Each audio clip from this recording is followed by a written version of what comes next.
Évangile de Jésus-Christ selon saint Matthieu, au chapitre 17, du verset 23 au verset 30. En ce temps-là, Jésus disait à ses disciples, « Amen, je vous le dis, un riche entrera difficilement dans le royaume des cieux.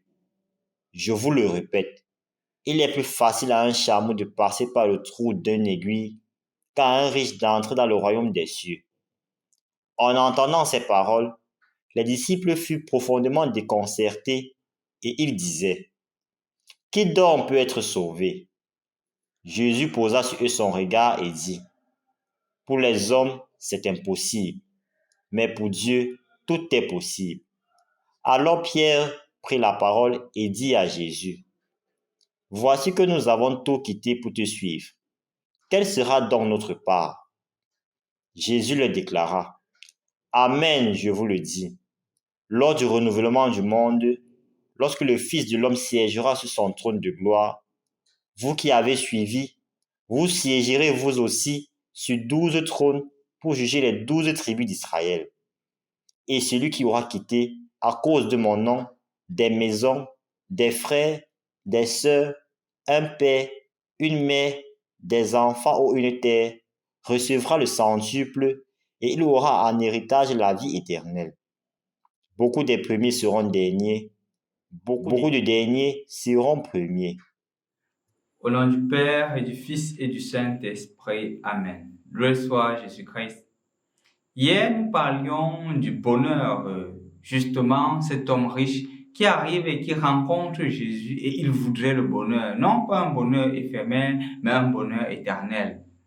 Dans l'évangile de ce jour, Jésus précise qu'il est difficile à un riche d'entrer dans le royaume des cieux. Et il compare justement son affirmation avec le fait que le chameau puisse entrer par le trou d'une aiguille, comme pour dire en d'autres termes que c'est quasi impossible si un miracle n'apparaît pas. Et à écouter cet évangile, on pourrait se demander, mais si c'est le cas, pourquoi Dieu a créé la richesse? À quoi sert la richesse si ce n'est pas pour justement le bien-être de la personne? D'ailleurs, dans le livre de la Genèse, quand Dieu crée, il dit que soyez des co-créateurs. Il donne la responsabilité à l'homme de continuer l'œuvre de création.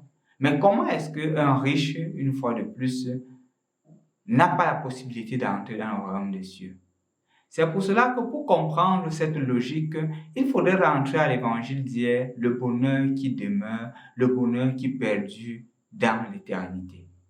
Et remarquez que dans l'évangile d'aujourd'hui, les disciples l'ont très bien compris. Lorsqu'ils posent la question à Jésus, et nous qui avons tout quitté, que pourrions-nous recevoir en retour? Comme pour dire que le vrai bonheur, nous l'avions écouté hier, se trouve en Dieu, mais même les richesses qui nous sont proposées, même les richesses qui nous sont données, doivent être gérées à la manière de Dieu. Elles ne doivent plus être gérées à notre manière pour nos désirs personnels, mais pour Dieu. Ça veut dire que je retrouve dans le prochain, dans le frère, dans la sœur, une créature de Dieu qui a besoin aussi que je puisse agir en sa faveur. C'est ça la richesse. Une richesse non plus centrée sur soi, mais une richesse centrée sur Dieu. Donc, mon frère, ma sœur, la vraie richesse que tu pourrais avoir, ce n'est pas le nombre de comptes bancaires que tu as. La vraie richesse que tu pourras avoir, ce ne sont pas les milliards dans ton compte bancaire ou dans le fait que tu seras listé dans Forbes parmi les plus riches du monde. C'est pas ça la vraie richesse. La vraie richesse, c'est de vivre dignement et dans le bonheur. Et justement, ce n'est pas seulement une richesse qui est centrée sur nous, c'est une richesse qui doit être partagée. Le fait que grâce à moi, quelqu'un puisse aller à l'école, grâce à moi, quelqu'un puisse retrouver la santé, grâce à moi, grâce à la richesse que j'ai reçue de Dieu, quelqu'un puisse rêver d'un avenir meilleur demain. C'est ça la vraie richesse. La rentrée scolaire est proche. Certains enfants pourront aller à l'école, d'autres non, parce qu'ils n'auront pas de moyens. D'autres ont eu le baccalauréat, ils étaient contents, mais la réalité les rattrape. Est-ce que les parents auront suffisamment les moyens pour les envoyer à l'école? Dans cette année, il y a aussi eu beaucoup de décès. Certains enfants se disent, est-ce que je vais fréquenter cette année? Je n'ai pas de fourniture. Je n'ai pas d'argent pour m'inscrire. Ta richesse, mon frère, ma soeur, ta richesse, mon frère, ma soeur, toi qui m'écoutes aujourd'hui, c'est de permettre à cet enfant de rêver pour demain, de rêver à un avenir meilleur, de croire que justement l'évangile est encore d'actualité, de croire que ce que tu as reçu vient de Dieu et que tu peux le partager avec ton frère et ta soeur. Comment?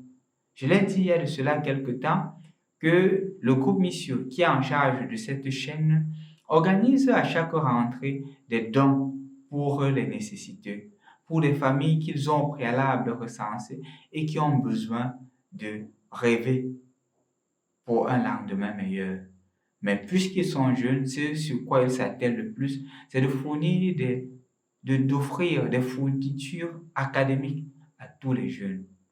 Certains ont déjà commencé parmi nos internautes à donner leur cote contribution.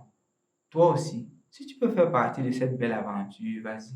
Peut-être aussi, tu ne sais pas comment orienter ton don à l'égard d'un jeune qui voudrait se scolariser. Tu ne sais pas comment orienter ton don à l'égard d'une personne qui voudrait fréquenter, qui voudrait les moyens pour pouvoir payer sa pension, ses frais académiques. Si tu as ces difficultés, nous sommes là pour t'aider à partager ta richesse à l'égard des nécessités. C'est pour cela que Jésus dit, celui qui le fera recevra au centuple.